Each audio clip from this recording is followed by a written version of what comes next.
එකෝමත්තික කාලෙක ශ්‍රී ලංකාවේ නිස්කලංක ගමක අප්පුහාමි නමින් බුද්ධිමත් ගොවියෙක් හිරු රැසියට මහන්සි වී වැඩ කළා.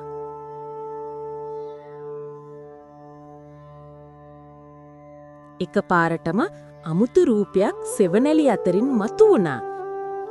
මොකක්ද ඒ සද්දේ? යකෙක්නේ. මයි යකෙක් තමයි අප්පුහාමි. යක්ෂයා ගොවියට ගොවිතැනට උදව් කරන්නම් නමුත් අස්වැන්නෙන් භාගයක් ඉල්ලා අප්පුහාමිට තර්ජනය කළා. අප්පුහාමි, ඔබ ගොවිතැන් කරන එකේ මට භාගයක් ඕන. ඔබ එකගයි නේද? එහෙමයි. අප්පුහාමි ගොවියා යෝජනා කළා ඔබට පොළවෙන් උඩට වැඩෙන දේ ගන්න මට පොළව යට වැඩෙන දේ දෙන්න. එහෙනම් පොළවෙන් උඩ වැවෙන ටික උඹට, පොළවෙන් යට වැටෙන ටික මට. එකගයිනේ? අස්වැන්න නිලන කාලේ ආවිට යක්ෂයාට ඉතුරු වුණේ හිස් දණු විතරයි. ගොවියාට ඉස්ම සහිත මුල් සියල්ලම ලැබුණා. මට මේ ටිකද? මං කිව්වනේ යට කොටස මට, උඩ කොටස ඔබ වහන්සේට.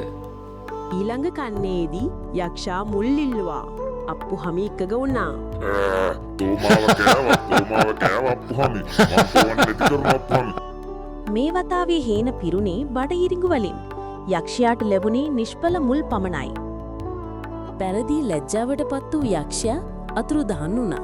නැවත කිසිදාක අප්පුහාමිට කරදර කරන්න ආවේ නැහැ. මං ඔබ ගැන බලා ගන්නම් අප්පුහාමි. එහෙනම් යන්න ලොකුන්නේ. ආව මෙතන අප්පුහාමි රවට්ටන්න.